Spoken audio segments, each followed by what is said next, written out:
and welcome to Patrick's Models and Transport. The international day train is arriving in Brunel, and it's coming from Italy with an E656 followed by baggage car, first class carriage, buffet car, second class carriage in Grigio. Then there's a French first class carriage, a German second class carriage, and an Austrian second class carriage.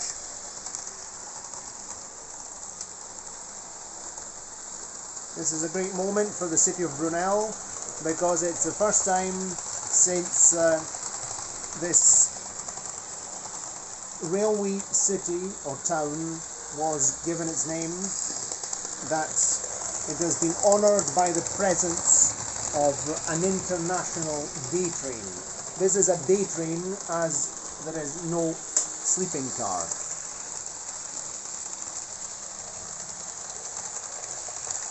So, just a quick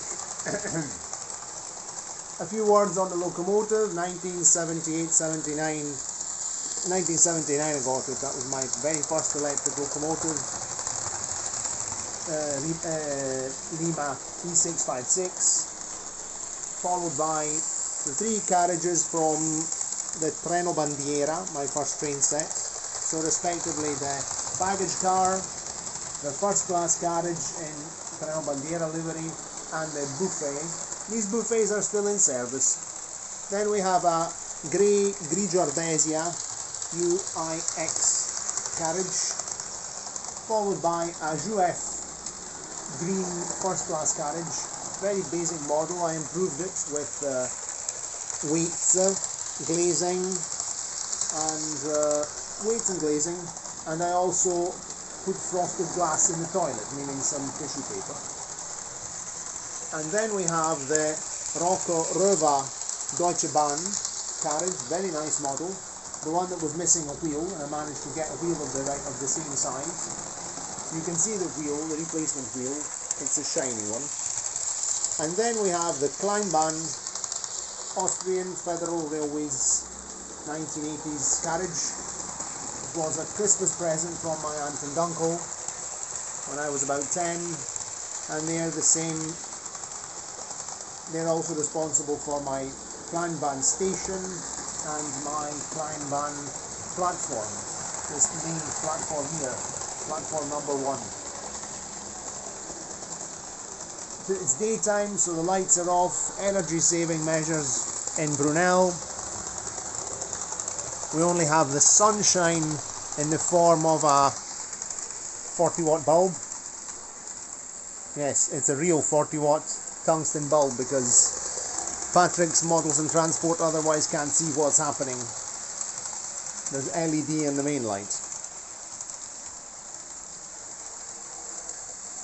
Buy these on eBay. That way I can still get them. They're still for sale.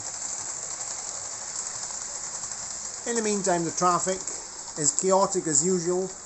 There is going to be Brunel, the municipality of Brunel is going to try and increase public transport, which at the moment relies only on this coach and that Robur bus over there. We're waiting delivery of another Robur minibus, which is already, it's just not been taken out of the depot. And then the plan is also, the 5-year plan is about to produce another couple of buses, which have to be delivered by rail, by the way. So, a few words on the Lima locomotive. I'm going to have to turn the board round and see things from the other end because it's a bit boring. We're always seeing the town, but I suppose the town is also a nice attraction. But that way you'll see the other side of the station. In the meantime, I'm taking you for a quick tour. There's a very interesting train here in the station. There'll be a story about that one as well. Anyway, right now I'm running the Lima E656 at more or less maybe 55%. It's nearly 60% on the controller. Well, what is this? Between 50 and 75. Maybe it's around 60, more or less, 60, 65. I wouldn't really know how to. I'm not doing mental arithmetic now, too much work. And anyway, it's a realistic speed. I'm going to turn it down now to 50. So now we're going at 50% with a really heavy load, because this is a heavy train. And 3 carriages, that one, and the Kleinbahn have got plastic wheels. The rest have all got metal wheels. Kleinbahn wheels, but they're all very smooth running. Now we're at 50%, and the locomotive is handling it very well. So, who says the Lima G-type pancake motor can't handle low speeds? I'm going to lower the speed further. Now we're down here. There we go. Gurgle, gurgle. It's grunting along, purring along. We're between 25 and 50 on the mechano controller. On my very bad irregular track. Let's see if it manages. It's not stalling yet. Added a little bit of power here because there's a slight incline. Just to pass the incline.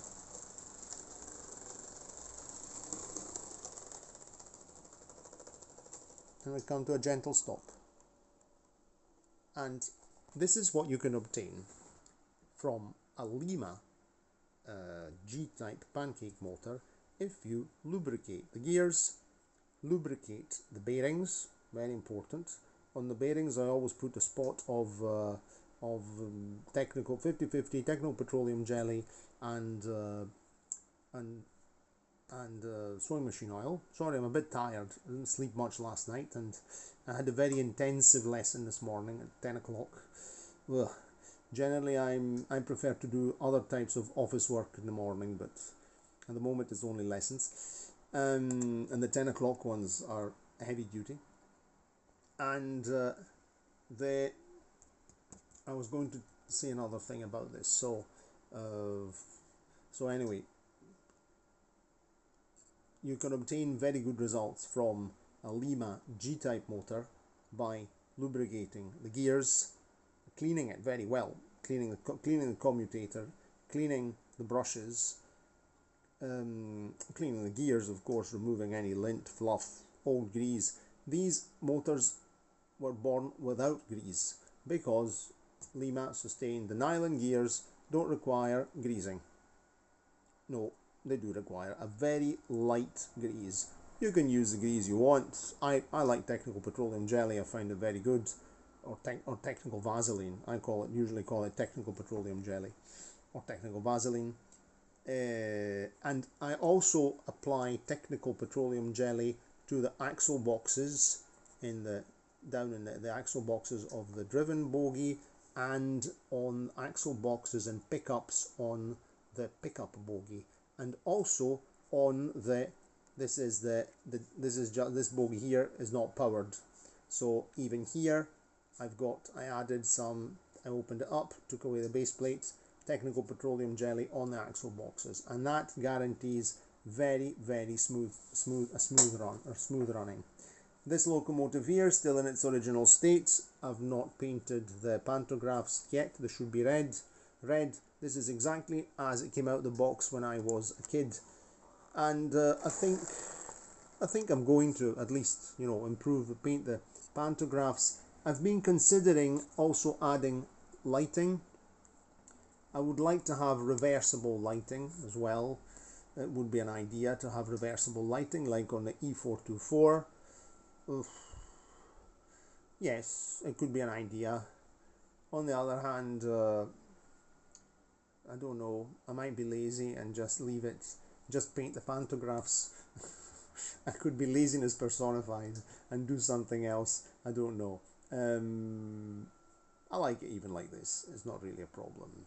It might be an excuse to look for one in future that has got the lighting in, and then I'll have one with lighting and one without lighting. But, or else I could just be half lazy and I could just fit the bulb at the front, the bulb at the rear, and not bother about the fact that it's got illuminated at both ends. That could be the...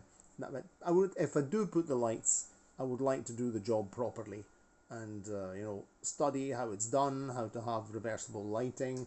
I've got the bulbs, I've got Jouef bulbs, locomotive bulbs, I could use them, and or I could source the Lima bulbs, I could source them. I could do, because it's anyway, it has on the chassis, there are the fittings to fit the little sort of, the Lima bulb is fitted on a kind of like a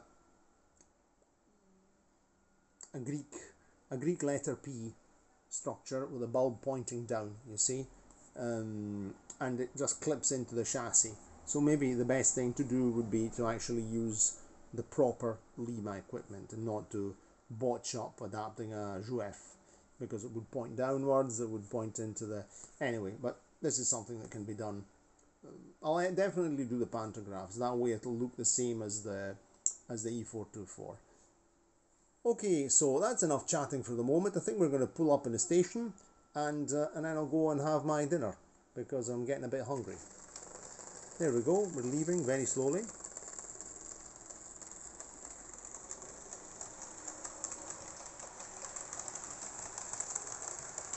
Now let's do another lap and let's build up some speed and then we'll stop.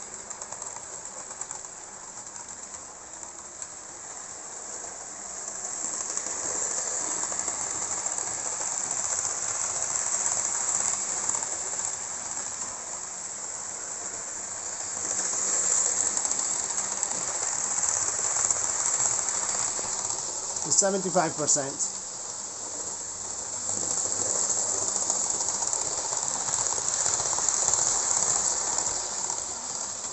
Oh, better stop because our Kleinbahn carriage decided to uncouple, and when you go at speed, the Kleinbahn, oops, my wonderful high-tech cable clamps here, the clothes pegs are sort of coming off. Just a minute. Sometimes I go into we start talking about the Lima G motor, I go in this sort of, talking about the greasing, I go in a sort of teachery tone, and then after things fall off the board, so teachery, man with the clothes pegs and the technical petroleum jelly. I do not take myself seriously. And okay, no, so I was going to tell you about the Kleinbahn carriage. It's always had this problem because it's the only one I have. If you start going at speed with the vibrations, it tends to uncouple.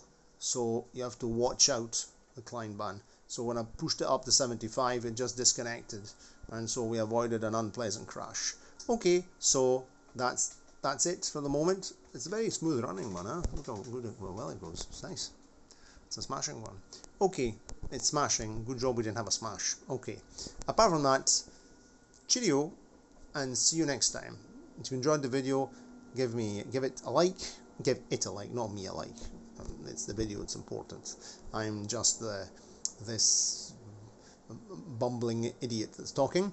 And give it a like, subscribe to the channel, click the notification bell, and I'll probably get sacked from my position of general manager of the Brunel railway because I nearly caused an accident.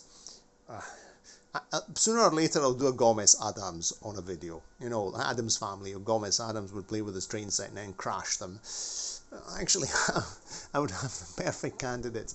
The Kleinbahn locomotive that goes, if you run the Kleinbahn locomotive on the controller with any other locomotive, it goes in the opposite direction. So but I do not like to crash my locomotives deliberately, so it will never happen, never. So that's that. Okay, cheerio and see you next time. Ciao, ciao.